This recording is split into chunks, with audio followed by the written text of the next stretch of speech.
नमस्कार, स्वागत है आप सभी दर्शकों का हमारे YouTube चैनल खबरें बिहार लाइव पर। अभी हम पटना के जन सुराज के प्रदेश कार्यालय में और हमारे साथ हैं जन सुराज में नवनियुक्त प्रवक्ता श्रीमान कैप्टन राजीव रंजन सर। स्वागत है आपका हमारे YouTube चैनल पर। नमस्कार सर, आप रिटायर्ड कैप्टन हैं मर्चेंट नेवी से, और आप सर जन सुराज में अपनी आस्था दर्शा रहे हैं। मेरी समझ से जब मैंने डिसाइड किया कि हम अब रिटायर हो जाएं, तो इससे अच्छा अपॉर्चुनिटी नहीं होता एक सोशल वर्क करने का।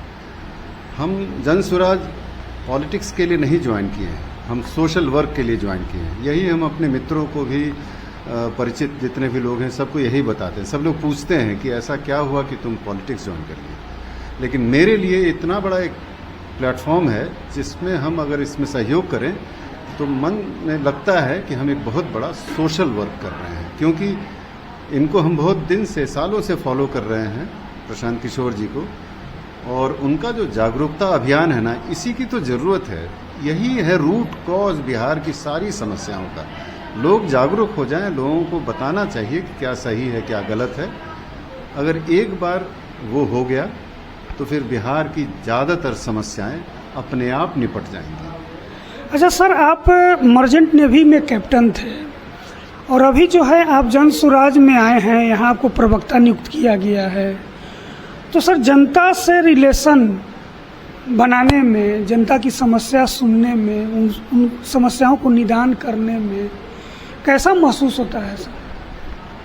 नहीं, महसूस तो बहुत ही पॉजिटिव फीलिंग है। अब जैसा मैंने कहा ना कि इतना अच्छा लग रहा है कि इतना बड़ा प्लेटफॉर्म मुझको मिल गया। हम अपने आप को भाग्यशाली मानते हैं। जहाँ तक प्रवक्ता का जो काम है, वो तो है कि जन सुराज पार्टी की बातों को, उनके संदेश को जनता तक पहुंचाना, सोशल मीडिया के द्वारा, टीवी मीडिया के, विजुअल मीडिया, प्रिंट मीडिया, जो भी है। तो जो एजेंडा है, जो संदेश है, वो तो हमारा जो शीर्ष नेतृत्व है, जो कोर कमेटी है, जो लोग हैं, वो लोग तय करते हैं। और हम लोगों का काम है कि उस माउथ पीस हैं हम लोग पार्टी के माउथ पीस हैं, जो जनता तक उसको पहुंचाते हैं। लेकिन ये इतना नोबल काम मुझको लगता है, जहाँ तक जिससे भी बात करते हैं, चाहे छोटा बड़ा, अमीर गरीब, जिससे भी बात करते हैं, जो संदेश देते हैं उन लोग को, अब वो ठीक है, अग्री करे नहीं करे, बहुत सारी चीज़ें हैं, बहुत तरह की बातें होती हैं, लेकिन बहुत अच्छा लगता है अंदर से gives me a very good feeling, very positive feeling. हम पॉजिटिव एनर्जी से भर जाते हैं, अच्छा लगता है। मेरा कहने का मतलब था सर कि आप नौकरी से सीधे जनता के बीच आए हैं, इसमें तो कुछ अलग अनुभव होता होगा। बहुत अलग तो खैर है जी।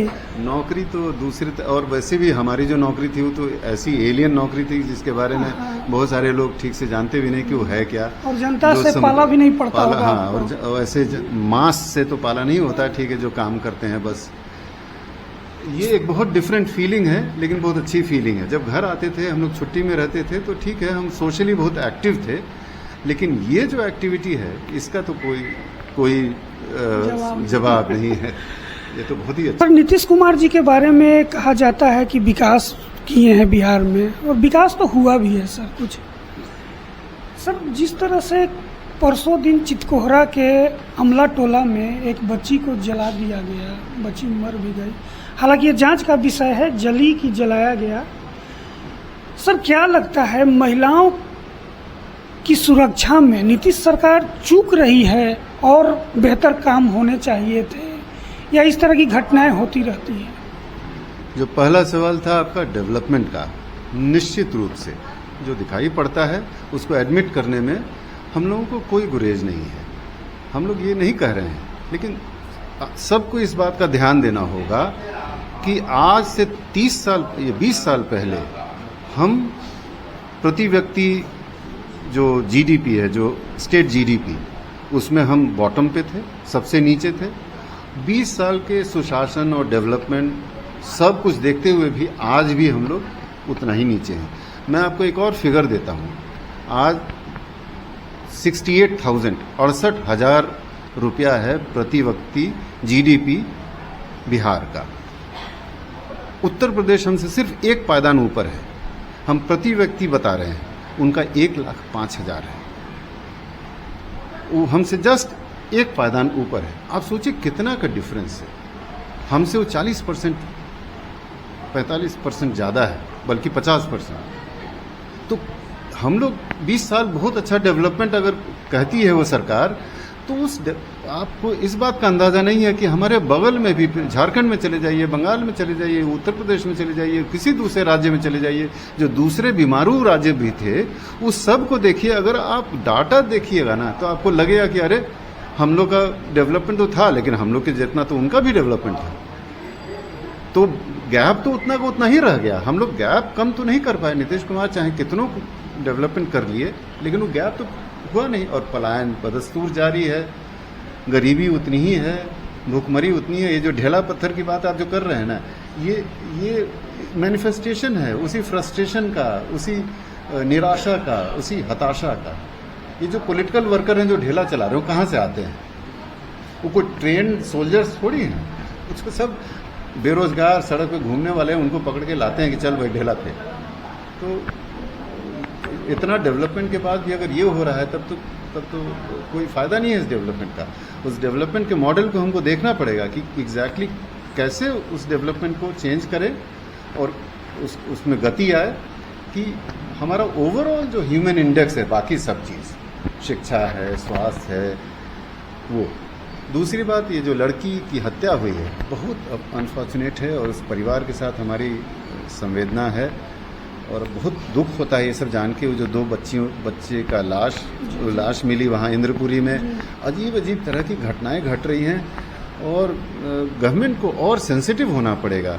इन्वेस्टिगेशन का मामला है, हम नहीं चाहते हैं कि उसमें बहुत ज़्यादा हम कुछ अपना वक्तव्य दें, लेकिन लॉ एंड ऑर्डर को तो लड़कियों का स्कूल में आप अगर नहीं उनको सुरक्षित रख सकते हैं, कोई आके उनको टॉयलेट में जला दे, ये बड़ा अजीब लगता है। कुछ बहुत मिस्ट्री है इसमें, इसको बहुत गहराई से इनको इन्वेस्टिगेट करना चाहिए, देखना। सर, क्या आपको लगता है कि बिहार में विकास के साथ साथ भ्रष्टाचार भी खूब हुआ है, और भ्रष्टाचार के मुद्दे पर विपक्ष पार्टी जो है वो उतनी एग्रेसिव नहीं हो पा रही है, क्योंकि वर्तमान सरकार जो है उस पर पूर्व के किए हुए भ्रष्टाचारों का हवाला देकर उसको चुप करा देती है। हालांकि जन सुराज की तरफ से बिहार में नए नए खुलासे हो रहे हैं। तो आपको क्या लगता है, बिहार में सचमुच में जमकर भ्रष्टाचार हुआ है? ये तो अंडरस्टेटमेंट है कि जमकर भ्रष्टाचार हुआ है, इतने बड़े पैमाने पे हुआ है। यही तो मेन कारण है जो बिहार की स्थिति ऐसी हो गई है। अब हाल में आपने सुना कि 72,000 करोड़ का हिसाब नहीं मिल रहा है, और ये कोई हम आरोप नहीं लगा रहे हैं, ये तो CAG के रिपोर्ट में आया है, जो कि सरकारी संस्था है। अब आप इससे बड़ा और क्या सुनेंगे? जो ऑपोजिशन पार्टी है वो खुद नहीं बोल सकती है, क्योंकि उनके समय में इतना भ्रष्टाचार हुआ कि अभी अगर भ्रष्टाचार पे बोलने लगेगी तो लोग उन्हीं से पूछेंगे, भाई आपने क्या किया था जब आप थे सरकार में। तो जन सुराज का तो एक प्लान भी है। भ्रष्टाचार का सबसे बड़ा इशू ये है कि आप स्टार्ट कीजिए ऊपर से, कि आप अच्छे कैंडिडेट्स दीजिए, अच्छे कैंडिडेट्स चुन के आएंगे जो कि ईमानदार छवि के हैं, अच्छे छवि के लोग हैं, अच्छे बैकग्राउंड से हैं, तो नेचुरली स्वाभाविक है कि भ्रष्टाचार कम होगा। वो तो एक अपने आप में एक बहुत बड़ा मुद्दा है। दूसरा ये है कि जितना संभव है टेक्नोलॉजी को यूज़ करना भ्रष्टाचार दूर करने का एक बहुत बड़ा साधन है। अगर हम टेक्नोलॉजी को यूज़ करें, आपको एक जैसे उदाहरण के तौर पे बताते हैं कि बैंकिंग में जब से कंप्यूटराइजेशन हुआ है, तब से कम ये जो छुटपुट घटनाएं इधर उधर होती थी, वो सब बहुत बंद हो गया। जो बड़े स्केल पे जो भ्रष्टाचार हो रहा है, फिर वो उसकी बात अभी हम ना करें, क्योंकि बहुत बड़ा सब्जेक्ट है। लेकिन कहीं भी जहाँ भी डिजिटलाइजेशन हो रहा है, कंप्यूटराइजेशन हो रहा है, रिमोट से जैसे CCTV कैमरा है, ये सब है, तो उससे भ्रष्टाचार पर अंकुश बहुत हद तक लगाया जा सकता है। हमारे प्रणेता जो सूत्रधार हैं प्रशांत किशोर जी, उनका कहना है कि स्कैंडिनेवियन कंट्रीज़ में भ्रष्टाचार बहुत कम है और उसका बहुत बड़ा कारण यह है कि उन लोगों ने मॉनिटरिंग सिस्टम, वही डिजिटल और दूसरे तरीके से मॉनिटरिंग सिस्टम को बहुत सशक्त बनाया, इसलिए वहाँ भ्रष्टाचार न के बराबर है। हम भी गए हैं उन सब देशों में, हम भी गए हैं, ज़मीन आसमान का फ़र्क लगता है भारत और उन सब देशों में। बहुत सारे कारण हैं, अब कारण को अगर गिनाने लगेंगे तो बहुत लंबा समय लग जाएगा, लेकिन चूंकि मेरा पर्सनल एक्सपीरियंस है, फर्स्ट हैंड एक्सपीरियंस है, इसलिए हम बहुत विश्वास के साथ कह सकते हैं कि ये किया जा सकता है और ज़मीन आसमान का फ़र्क हो जाएगा। लगेगा ना कि जैसे कि हम लोग एक दूसरी दुनिया में रह रहे हैं।